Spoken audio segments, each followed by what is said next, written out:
Morning, everybody. Thanks for joining us. We take a look at your work week forecast for December 18th through the 22nd. And as you're, I'm sure, well aware, as you wake up this morning, it is raining and windy out there. And that is going to be the case for this morning.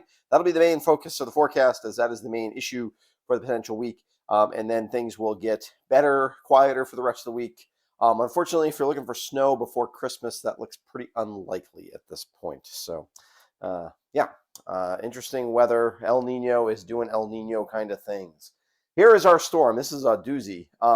Mostly southern jet stream, a little bit finally here as it's finally starting to interact with some northern jet stream energy. But really, basically, a very strong subtropical jet got this thing started over the Gulf of Mexico. That's why the incredible amounts of moisture with it. Now we're tapping big time Atlantic moisture, and you can just see we're just moving. We're just pumping moisture off of the Atlantic over the Northeast.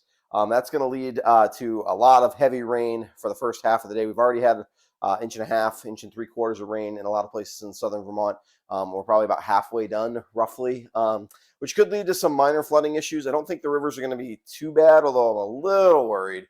But definitely got to keep an eye on that. I think certainly some of the places splash over, are like places where the roads go under, get water on them from the rivers and things like that. In under relatively normal circumstances, those are the places you'd worry about today. Certainly, flooded basements are a problem. You never know, and other things like culverts if they get plugged or something like that. That's mostly what we're worried about. I'm not worried about like really bad flash flooding with this. While the rainfall rates are high, they're still not like convective summer thunderstorm kind of high, but have to keep an eye on it because it's definitely coming down out there big time. The other problem is potential wind. There are definitely some power outages already, not a ton of them, but a few of them. Let's change to radar here. We're going to have to keep an eye on that as the wind will get really kind of the next 3 to 4 hours here is the peak wind gusts, basically from about 6 to 9 o'clock this morning. So here's your system across. Here's what it looks like across the country. Here's tomorrow. We will have a few flurries as this front moves through.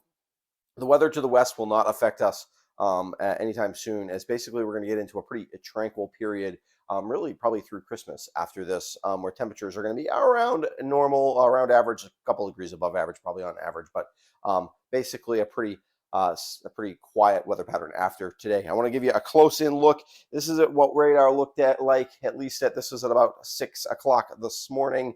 You can see, lots of heavy rain, lots of rain still to go. How quickly this comes through will kind of determine what kind of issues we have this morning. But certainly you see we got a lot of oranges, a lot of yellows. This radar does tend to overdo things a little bit, makes it look a little more dramatic than it is. But trust me, that's not that overdoing it. It's really coming down out there. You're well aware of that.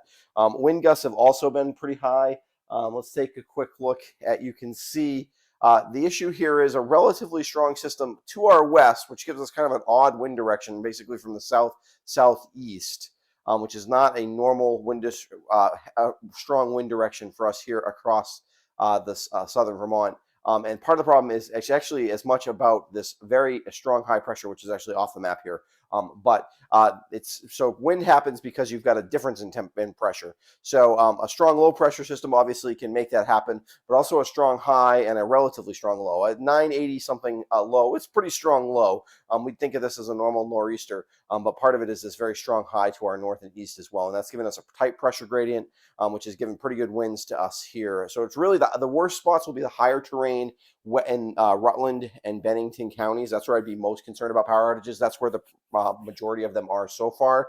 But I think there's a chance for power outages, scattered power outages everywhere. I don't think it's going to be a widespread, huge event, but definitely some of us will lose power. It could be for, I wouldn't be surprised if a few people lost power for 12 to 24 hours. I think hopefully that should be about as bad as it gets. But it's a pretty high impact storm this morning. As we take a look at temperatures, we have skyrocketed the temperatures on that southern wind here up into the 50s for a lot of us here in southern Vermont, 40s certainly for those of you who haven't quite gotten to the 50s. We'll all kind of peak out in the mid to upper 50s this morning before temperatures then not really crash, but come down kind of gradually on the backside of the system. And we fall back to kind of more typical temperatures. As you can see, we're a little bit chilly across the central part of the United States. This air, modified air from this, will be across us where we're going to have a lot of 20s and 30s as we head later into the week. Oops, you're going the wrong direction here. So let's take a look at that forecast. Windy, heavy rain today, high temperatures in the mid to upper 50s. after starting off around 50 for a lot of us this morning. Tomorrow, temperatures come back to reality. We start off actually a little bit warmer than we end the day. As we start off in the 30s, we're still kind of gradually coming down. We get a few flurries as that front kind of swings through. Nothing too exciting. And that's probably it for precipitation the rest of the week. Generally, after that, Wednesday's the warmest day after that, with temperatures in the upper 30s for a lot of us. Then we're around freezing on Thursday and Friday. So this is about average for this time of year, with temperatures in the 20s at night or upper teens at night, and around 34 during the day. Wednesday's a little bit above average. This is sort of what we're going to look at pattern-wise. There's going to be some sun and clouds mixed, probably more sun as we head towards Thursday and Friday than Wednesday. But yeah, a decent week for the rest of the week after we get through today. Let's take a quick look at those highlights. Heavy rains today with the potential for some minor flooding issues. Windy this morning with a few power outages, especially in Bennington and Rutland counties. A few flurries Tuesday. Dry the rest of the week with temperatures a few degrees above average in general, and no real chance of snow, unfortunately, before Christmas. The pattern is just not supportive of snow at the moment.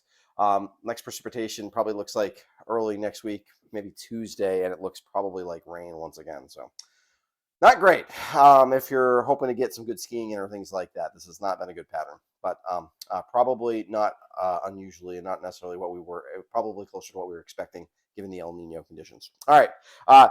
Want to give a quick shout out to my patrons. They help support what I do here at the West River Weather Guy. Really appreciate their support. And if you want to become a patron, there's a link in the description below that talks about how you can do that and what you get as a patron. And I will be back on Friday with a look at your Christmas weekend forecast.